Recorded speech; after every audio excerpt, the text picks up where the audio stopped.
সেই চেষ্টায় আজকে গতকাল থেকে বারবার আমাকে বলেছিল, আমি বলেছিলাম আমি অবশ্যই কলকাতাতেই থাকবো, আশপাশেই থাকবো, পুরো প্রোগ্রামটাকে নজরে রাখবো।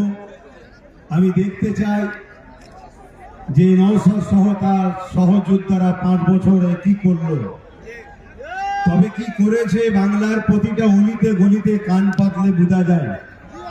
এই বাংলায় বর্তমান বিরোধী শক্তি যদি কেউ থাকে আজকের দিন পর্যন্ত, সেটা হলো আইএসএফ।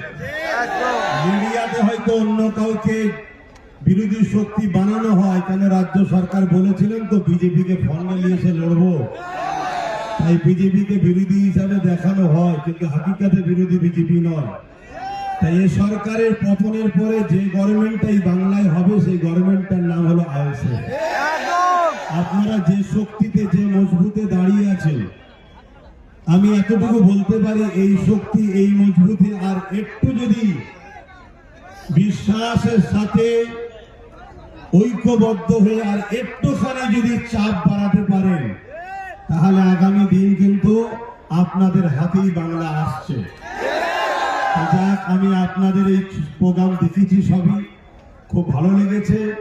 আপনারা এভাবে এগিয়ে যান। আমার সর্বদিক দিয়ে সহযোগিতা, দোয়া আপনাদের সাথে ছিল, আছে, থাকবে। আমরা ভারতীয়, ভিক্ষা নয়, অধিকার চাই। আমরা ভারতীয়, কোন সংবিধান ছাড়া কোন দাদা দিদির কথা মানি না। সংবিধানের কথা যে দাদা দিদি বলবে, সেই দাদা দিদিকে মাথায় নিয়ে ঘুরবো।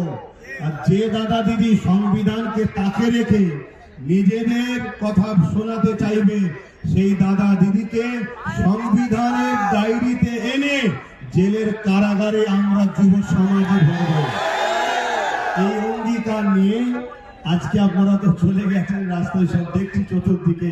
কারণ আমি যদি আরেকটু আগে ঢুকতাম তাহলে তো আরো সমস্যা হয়ে যেত না। তো সেই জায়গায় যখন ভিড় কেটে গেছে, আমি আস্তে আস্তে বললাম এবারে চলো, যে একটু কমসে কম, কেন গতবারে নওশাদ বলেছিল আমরা 2 ভাই এক জায়গায় হবো।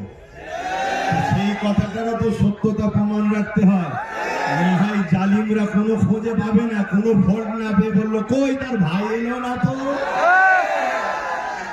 মানে কিছু যখন উপায় থাকেন এটা বলবে এতটুকু জেনে রেখে দিও নওশাদের জন্য তার বড় ভাইয়ের জান আছে। এবারে আমার আরো অনেক কাজ আছে, সেদিকটা দেখতে হয়, এদিকটা নওশাদ দেখছে তোমাদের সবাইকে নিয়ে, এবং তোমাদের সাথে